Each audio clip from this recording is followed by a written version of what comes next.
It is 10:45 at night.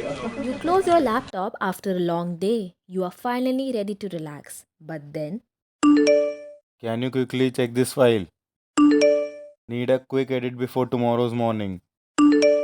Urgent, please respond. suddenly your workday isn't over. For millions of workers across India, newsroom, startup, PR agency, social media teams, and gig platforms, work doesn't end when the office closes.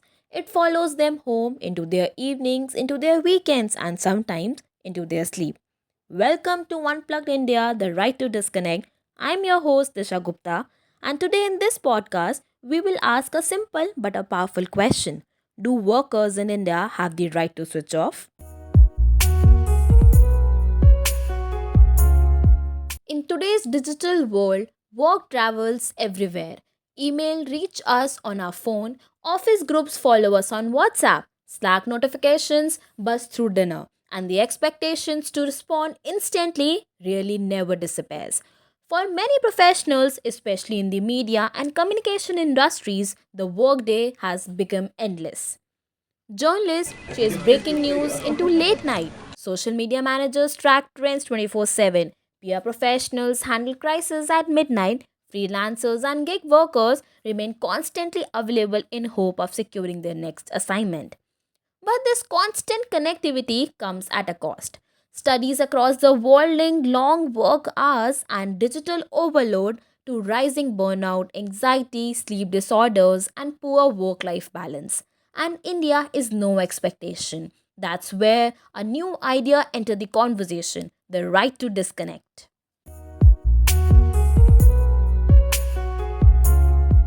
Joining us is Faraz, a lawyer specializing in civil and commercial litigation, who will help us to understand the legal side of the bill. Let's dive into what this means for employees and workplace across the country. The right to disconnect bill is first of all is a private member's bill, which is introduced by the member of parliament Supriya Sule. Basically, provide every employee a legal right to disconnect from work. Say you must be seeing it around you as well that your friends, your colleagues, your whatever they Yeah. right even your family also you must be seeing that even after coming back from work they have been getting calls to prepare something, to send certain emails. So this culture wherein work is seeping into your personal life, to curb this culture, this bill has been introduced. Will this law apply to the most corporate employees, startup workers, gig workers, or remote professionals?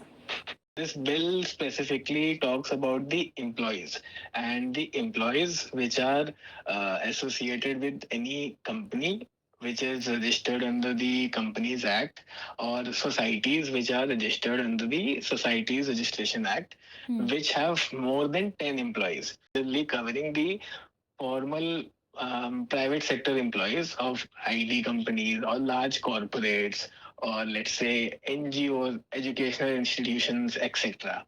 So this bill at the moment is still keeping out the gig workers and the informal workforce. For like yes, why should I forget about me? I myself, being a lawyer, I am not covered under this bill. My senior can still call me at 12 a.m. and ask me to redraft the whole petition over the night because we have to present it in the morning. Why do you think India needs a law like this at this point? I was going through various reports and various studies. One of them was conducted by the Confederation of Indian Industries, which was reported in the Economic Times, which found out that 62% of Indian employees experience burnout, which is roughly the triple of the global average of around 20%. So, yeah, I believe this is very real. And the main reason was work related stress and poor life balance. There's a section in this bill, section 7, which talks about that every employee has a legal right to disconnect during out of work hours. The bill defines this as a situation wherein the employer may contact the worker after work hours, but the employee is not obligated to reply and has the right to refuse the answer. And but even if when the employee refuses, they cannot be subjected to disciplinary action for that refusal. Do you see any difference between before and after COVID in working hours or anything? Yeah, definitely. Because when it was purely a work from office culture, the working was very different. People used to like leave a hour late or maybe 2 hours. Okay, after COVID, when things have moved to work from home and hybrid and everything, people who are in the hierarchy, our view, they have been exploiting you. This culture of moving your office into WhatsApp should be deleted first of all.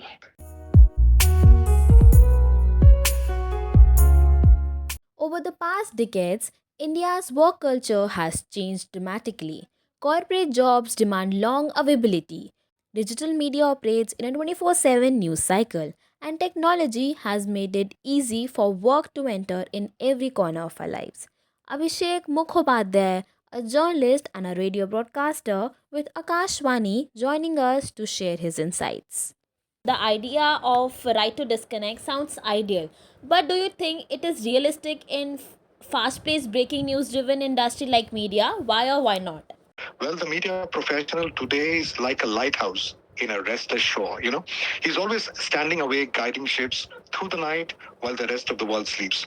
Now, this was my situation during my early days in broadcasting when I used to work the graveyard shifts. Now, if I may say these days, if I may use another analogy, Yeah. the media professional is like a 24-hour convenience store with the lights always on, doors never closed, ready whenever someone walks in with a need. I like to look at it in three ways. Firstly, news is highly perishable commodity. What is news today is garbage the next moment. Secondly, the news media, as you know, never sleep.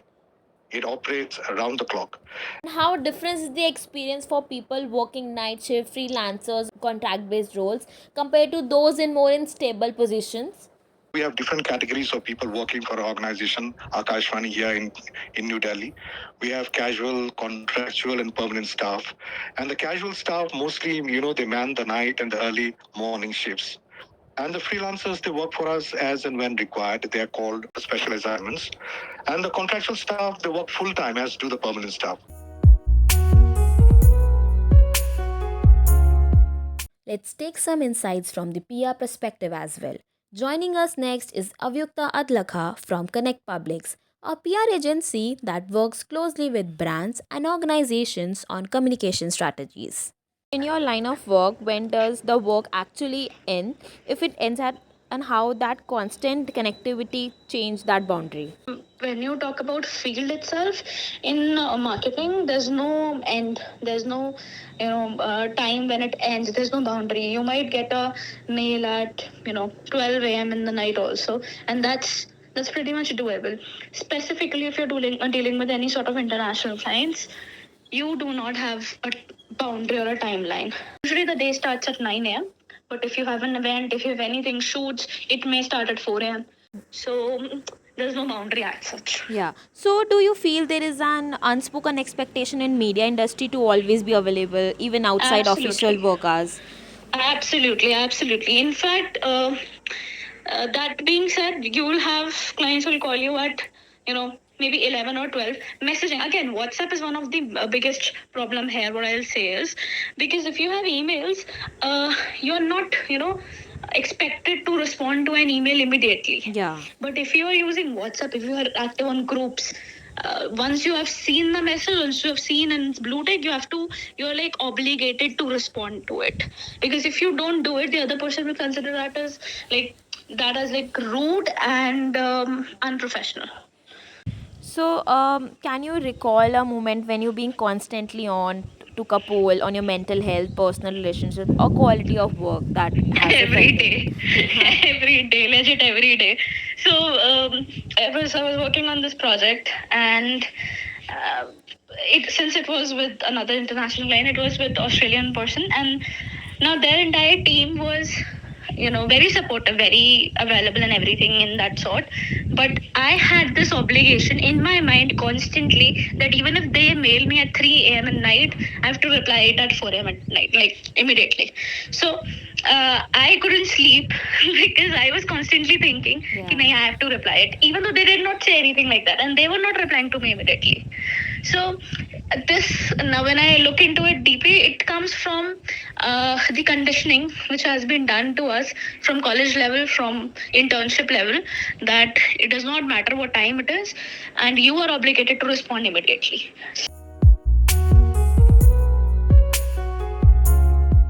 Few industries illustrate this pressure better than the media. In newsrooms, speed is everything. Stories break at any hour.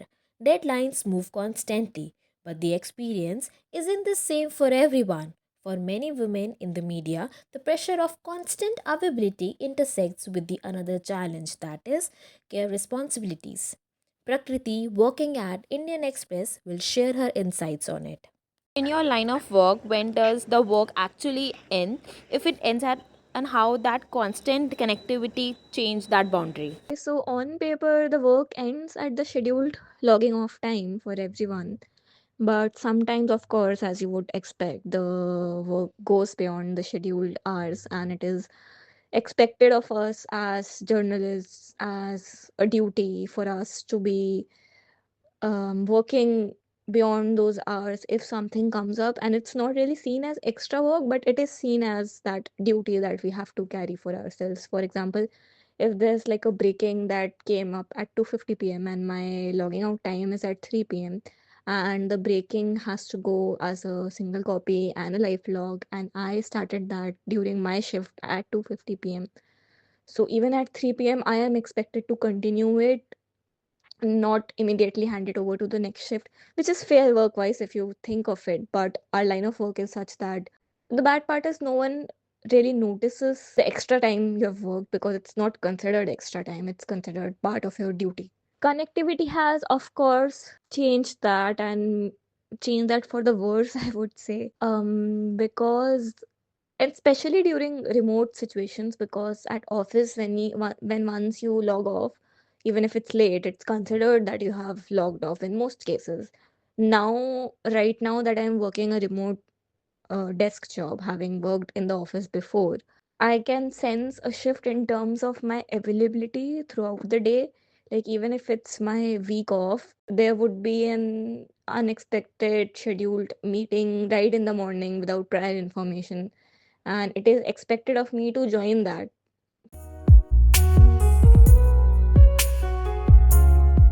The idea of this bill sounds appealing, but critics argue it may not work in fast paced industries. In today's always online culture, the pressure to stay connected doesn't just come up from work, it's amplified by digital platforms. To understand this better, we have with us Sagnik, a social media manager who works closely with brands and online communities. In your line of work, when does the workday actually end, if it ends at all, and how has constant connectivity changed the boundary? But yeah, there is always pressure weeks, like the pitch weeks, which we call in advertising, and there are a lot of pitches come in. At that time, you have to be available. I still remember munching onto the KFC buckets, even by the client themselves, while walking on a pitch for them at 4 a.m. in office.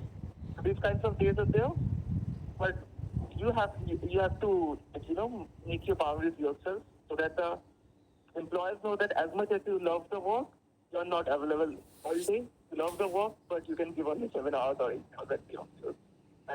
And Do you feel there is a difference between working hours before and after COVID? during COVID, what happened? So the entire thing shifted from in presence to online. Most of the industries, right? The tendency of work from home is actually even worse than going to office. When people were doing work from home, there was an expectation by the companies that they will be available 24/7. They're doing work from home later, and it was actually overwork. But when you are in office, there are certain timings for the office.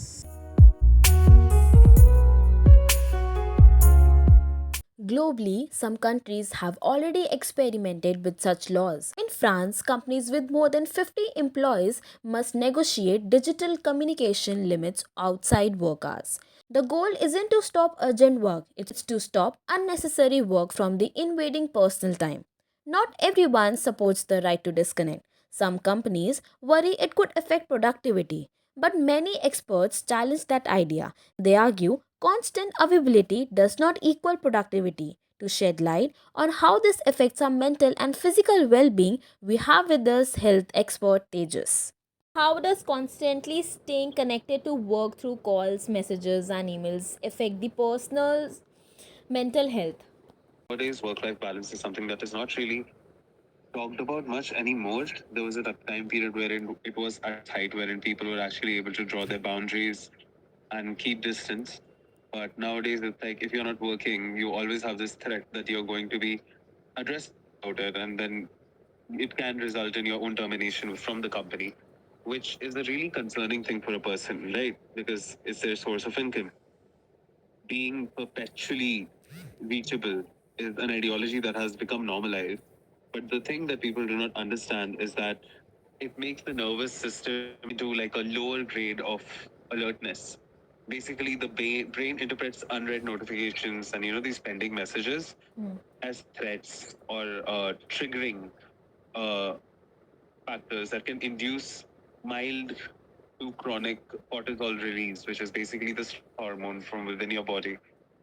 Over time, this erodes the capacity of an individual to pay attention to a certain thing. It disrupts with their sleep architecture, and then it also reduces their ability to genuinely experience relaxation. So basically, this state would be something that would be called like cognitive detachment failure. And due to this, multiple things are affected. Your sleep is affected, overall, your health is affected, your social relationships also suffer. Basically, the person may have a lot of problems. There are some studies that indicate constant not resting enough could be or could result in obesity and all of these things. So there are a lot of problems that could potentially come up. Have you ever observed an increase in stress, anxiety, or burnout among professionals due to blurred work life boundaries in recent years? Very much, I would say. So, as someone who did work in the corporate sector, it is very stressful. And this goes to say because people are demanded to be on call and are demanded to be ready and are demanded of overtime, even though they may not agree of it. And it is almost as if you don't do it, you're going to be fired. And that slowly builds up, and the stress is almost bottled up somewhere within them. And over a period of time, they can have physical symptoms as well of it, wherein their skin quality, specifically over their face, they can have breakouts, they can have hair fall, they can have a lot of problems that slowly come up. And in regards to personal experiences, I have seen a lot of people around me who can only survive a maximum of a year under all of this pressure and they end up quitting. And the entire reason is that they do not get time for themselves and they feel constantly on edge that, okay, if I don't do this by this time, I'll be fired. From a health perspective, how important it is for employed to truly switch off after work hours? If I had to mention, list it off, first of all, we would have memory. So when you're resting, the brain consolidates learning, it processes emotions, and much, much more. And if that resting phase is not provided to an individual for a good amount of time, they can have memory problems. Apart from that, physically also, when you're sleeping or when you're resting, your brain tends to repair its as well as any cellular damage that occurs. And this does not necessarily have to be just while sleeping. It can also be during wakeful downtimes, right? And re- research on effortful recovery shows that employees who mentally detach themselves after work report higher next day energy levels, better focus, lower irritability, better memory, better connectivity to their peermates, etc., etc. And without it, each workday begins to feel, like a cognitive deficit, just carried over from the previous one.